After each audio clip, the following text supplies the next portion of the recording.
Okay, so Steven here again, and I want to hit this bunny rabbit. Okay. Oh, that was really mean. He's mad at me now. I feel really bad about that.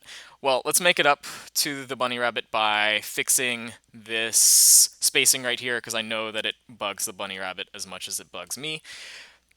Let's check out how the mana circle thing looks on the web page. So on the web page, we also have some spacing here, and I'm just going to fix it on the web page first. So by the way, what I just did there, I'm using Chrome, but this works in a lot of different browsers, is you can inspect the elements of your web page and see what the different containers are. So like there's our progress bar, here's the like body, here's the container for everything, and yeah, I think what is going on, the thing that is making it be indented is that it's inside of this container. Let's pull open the source code.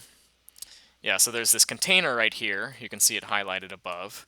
And inside of that somewhere is the progress bar. Somewhere in there, I think. Yeah, there it is. It's in here. Um, but but the progress bar is being indented because the container is indented. So one thing I think we can do, we can actually test it right here, is take that container and let's just say it's going to span the entire width of the page. There we go. That was perfect. So now the container is bigger. It stretches across the entire page, and the stuff inside it then is no longer indented. So that's not it's not easy sometimes to get things to be exactly where you want them to be on a web page. At least, I mean, it is easy for me because I've been doing it for a long time. Um, but I learned to do that by doing a lot of inspecting and messing around with the style attributes and getting things to be where I wanted them. And so now that I've done that a lot, I kind of have an intuition about how to get things where I want them to be. So we need to actually change the code. All we did was just kind of test it out in our browser, but we need to change the code so that it does that for everyone. So we're going to take container and give it an attribute of width 100%. And it's very important to spell width correctly. All right, now let's refresh. Yes, that's better. That's better. It's in exactly the right spot. Now we can actually just refresh in Minecraft by pressing the letter R. And we should see it reposition itself. Yeah, that's nice. That's nice. So hopefully the bunny rabbit has forgiven me now, because I got the mana circle into a much better place. All right, so the mana circle's in a good place. We have something to shoot at, but the mana circle doesn't do anything, and we can't shoot any fireballs. So let's add in the ability to shoot fireballs with the F key, and then we can tie that to our mana bar so that we can only shoot when we have enough mana. All right, let's go back to the code. So to get fireballs, you need to have a function in your JavaScript, and it needs to be called, this actually is important, it has to have the exact right name. So it's function on key input event, I think that's what it's called. I'm going to cheat and just make sure that is correct. On key input event, yes, that is correct. So on key input event, what that does is this function is actually called by Minecraft whenever you press a key. And just to prove that to you, let's do, I'll add this in as a test. Add in test, div. Whenever this gets called, Minecraft passes in the letter of the key that you pressed. Let's just put that letter into this little div tag right there, just to test. Oops. So I'll take my test div and set its HTML to be that letter. So now whenever I press a letter, you should see that letter appear somewhere on the screen, wherever this div tag appears. So let's refresh. And yeah, there it is. You see it right there in the middle. It's W because I just walked forward. Now it's A because I walked to the side, D because I walked the other side, S. So, it's doing the letters because I'm moving, but it'll do any letter, T. Oh, now I'm in chat, so it's actually not registering it, but that's okay. J, K, whatever. The point is, it does all the letters as you press them. So we can use that to say we don't care about most of the letters. We just care about whatever key we want to bind to Fireball, which I personally like the letter F, F for fire. So I'm going to say if C equals F, then we'll do something.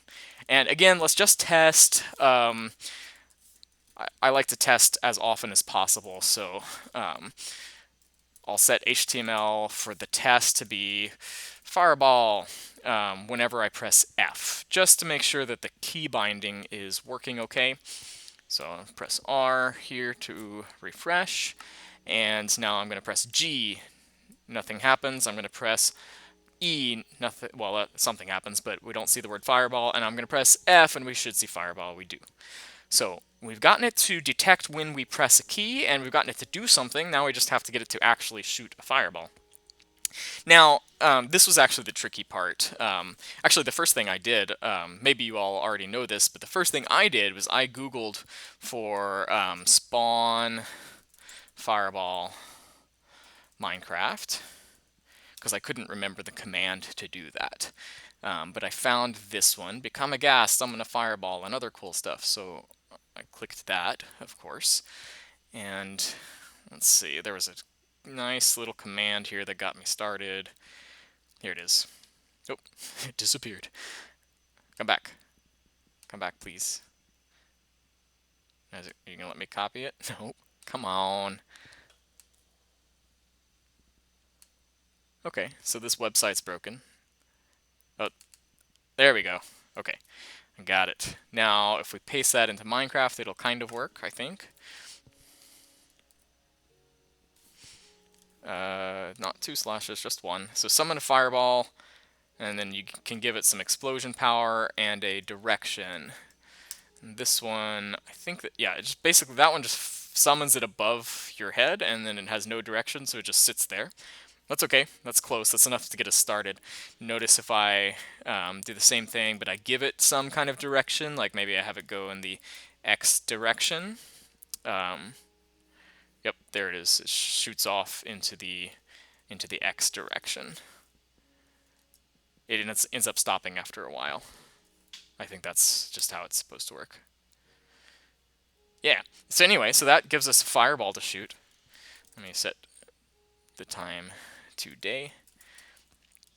So I'm just going, at least to start with, I'm going to just paste that code verbatim directly into my code, just so we'll have something. So instead of just printing out fireball, let's do the MC run command, and I'll run that exact command I just ran. So now it'll shoot that fireball off into, let's shoot it off in the X direction whenever I press F. Now that doesn't shoot it where we're pointing, but that's okay. This is just, we're taking baby steps here. And by the way, this is how I actually code. I said baby steps, but I don't mean like this just because this is an educational video. This is exactly what I did when I was writing this code. So I don't, it's exactly what I said when I started off this video series. You don't write code line by line by line and it turns out perfect in the end. You write code with like a series of experiments. So you do just little things, you make sure it works. This is going to be another experiment here. So let's press R. And which way is the X direction? That's this way. So when we press F, we should see a fireball shoot off in this direction. I did not see it. Yep, I don't see anything. Did we do it wrong? We might have done it wrong. Let's see. MC run command. All right, I'm going to cheat here. I'm going to cheat. MC run command. No, that's correct.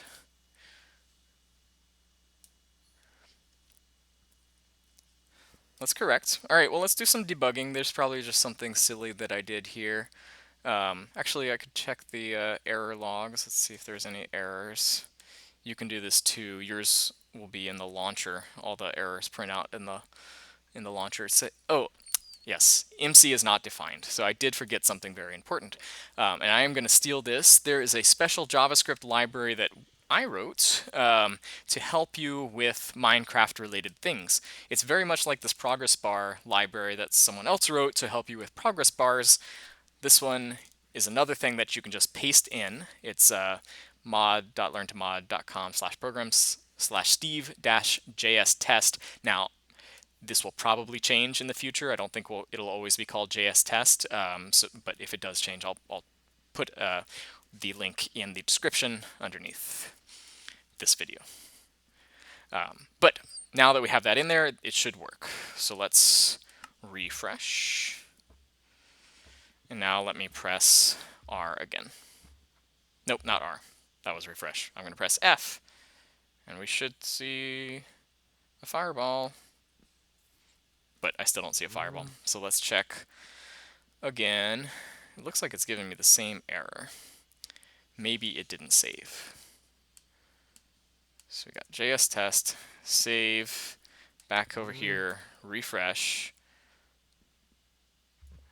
press F. Yes, okay, there we go. Now it worked. Nice. So we now have the ability to shoot fireballs in one direction. Let me get this cow. Oh, I just missed the cow. I have to, I can't really like change the direction very well, but now maybe I'll get the cow. Yes, that was perfect. But I had to dig down just to shoot the fireball a little bit lower. But we did get the cow. I'm surprised he survived that. That was, he took a full fireball to the side and he's still like kind of friendly. He's like, oh, I don't care. I like fire.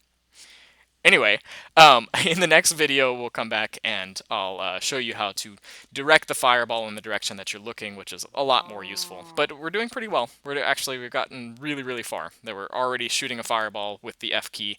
We have a mana bar sitting there ready to be used. And so we're about to tie it all together. See you next time.